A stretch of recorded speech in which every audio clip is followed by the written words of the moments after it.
Hello, my fellow readers. Today I'm going to be talking about The Abandoned Empress. So this is a new printed publication. I believe it started as a webtoon. It started as a webtoon, Korean webtoon, and now has a print version in English. And I decided to pick it up because the cover's gorgeous. I don't know if you can see the iridescent roses like at the bottom. It's gorgeous. The artwork intrigued me, and the story intrigued me. I'll go ahead and read the synopsis, and then I'll give you my thoughts on this. So it says on the back, "My only crime was loving you." Arista La Monique was the child of prophecy, raised to be the companion of the future emperor, until she wasn't. When the actual child of prophecy appears on the palace grounds, Aristia is immediately cast aside by both fiancé and country and forced to watch as Jiun is handed the love, future, and throne that was supposed to be hers. I think that we're supposed to, because it's multiple, but regardless. Her only reward for a lifetime of obedience is death, or rather a second chance at life. When she unexpectedly wakes up in her 10-year-old body, Aristia resolves to escape the shackles of prophecy, no matter the odds. This time she'll take fate into her own hands. So, yes, essentially this is a reincarnation story, kind of in the same vein as I Swear I Won't Bother You Again or Tear Moon Empire. However, in this case, I mean, some things she does may lead to bad consequences, but in this case, Tia really is more of an innocent in the story, whereas in both I Swear I Won't Bother You Again and Tear Moon Empire, those main characters, they were intentionally kind of bad. I mean, I think in Tear Moon, Mia was kind of ignorant about all of the bad things that she was doing, like her negative impact. She was kind of naive about that, whereas definitely, and I Swear I Won't Bother You Again, like she did try to bump off her sister. So they had more of a villain-esque role and are now getting a second chance at not being a villain. Whereas in this one, Tia kind of has the perception, like, it doesn't start off that way. Maybe the Emperor, he's a little, I don't get what his damage is. But anyway, he perceives her as a threat, and then later Jiun perceives her as a threat. But like she literally wasn't trying to do anything. She was always trying to do whatever was best for the Empire. So like she was making sure to do all of the work that the Empress or Empress to be should have been doing, checking on budgets and organizing, people or whatever roles she was supposed to do. Like she was taking care of it for the benefit of the Empire. And she was never like cruel to anybody. Like part of the Emperor's problems is like she didn't show enough emotion. So it was like, well, if you wanted to be my wife, why didn't you like cry or show emotion when this new girl came into play? You just stepped aside. You didn't even care. You just want the power and prestige. And she was like, I really didn't. I really liked you. But she doesn't say anything. Like that's kind of frustrating too. Like she literally won't say anything. This is not spoilers. This is the whole setup, like the preamble before it gets into the story. So no major spoiler. You're going to see them like the first couple of pages. And then, yeah, there was a series of really terrible events. She ends up being executed. I had an interruption, and now I don't remember where I left off. I know I was talking about the Abandoned Empress.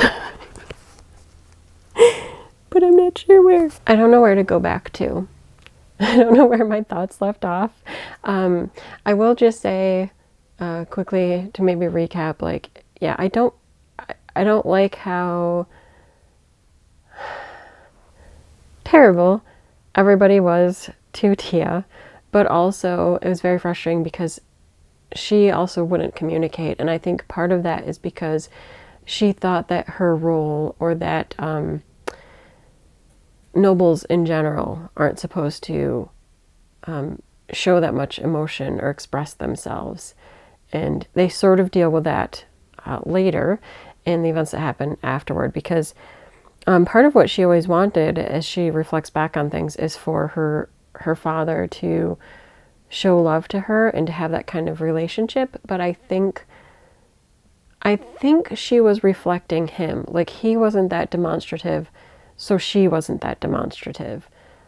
Whether or not that's how she wanted to be, it's how she felt, that's how she had to be. And I think that causes some of that initial conflict.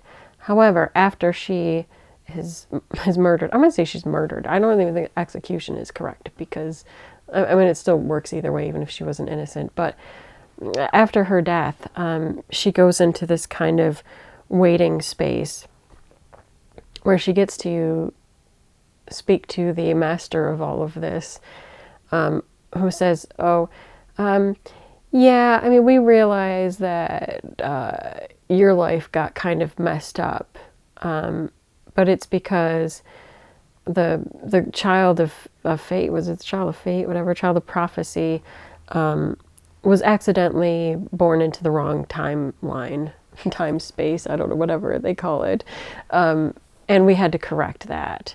So, you know, I'm sorry that your life sucked after that, because we forced her back into the correct timeline, and that ruined your life. So you get a boon for the fact that we, you know, messed up. And, well, that makes up for everything. But so Tia chooses to have control of her fate, to say, I don't care what y'all think, like what fate means to you. I want control of my life, which is more than the free will aspect. I don't really buy into the whole fate thing myself. I think free will is a thing. But she decides, yeah, it's my choice. It's my life. And she gets resurrected. Now, I don't know, other than it makes a better plot, why when she gets a chance to relive it, she is 10. I think maybe because that was the year before, but I didn't think so. I thought even then, because it was like the year after the emperor was born, that I thought the prophecy about the child of prophecy was made.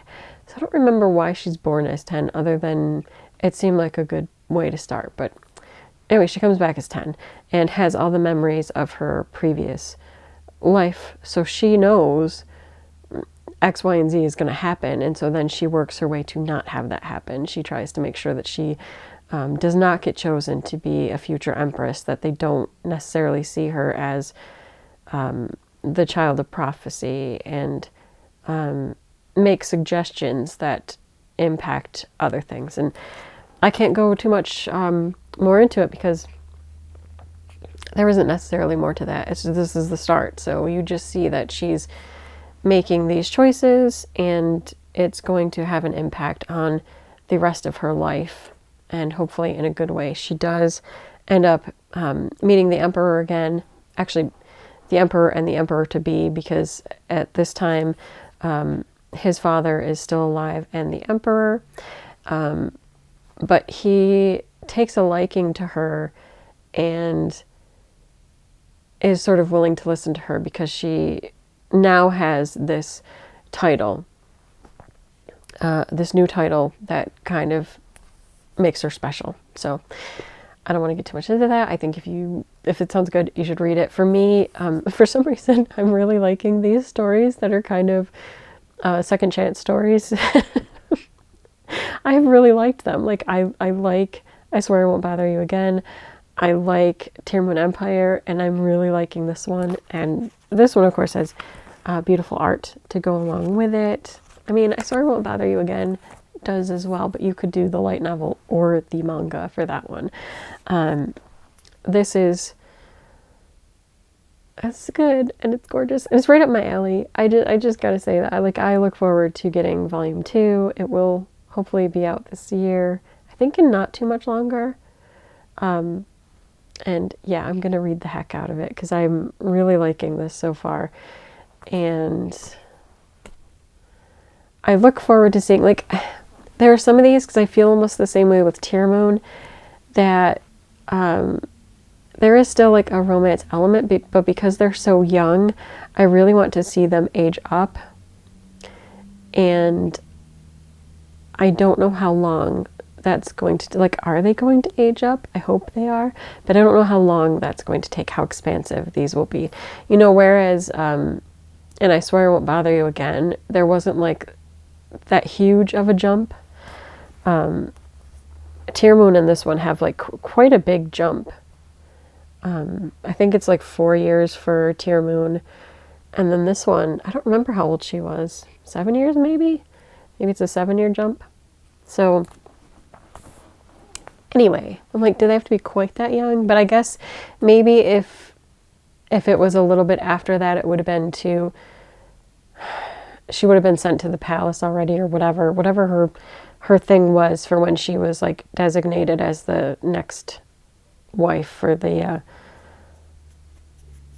emperor to be. Maybe that's why. I don't really remember. But anyway, that's besides the point. This is good. That's all I'm trying to say is I think you should read it and it was good. And I look forward to seeing what she does with control of her life. I am really hoping for time jumps as well. But I do think too we're seeing more romantic interests and leads for Tia. But also there's still that weird relationship with the emperor to be. Like he's much younger, obviously, when she comes back, and is still like a little pill. That's all I'll say about him. We'll see what he does. I look forward to seeing where this goes. That's it for this video. Until next time. Bye.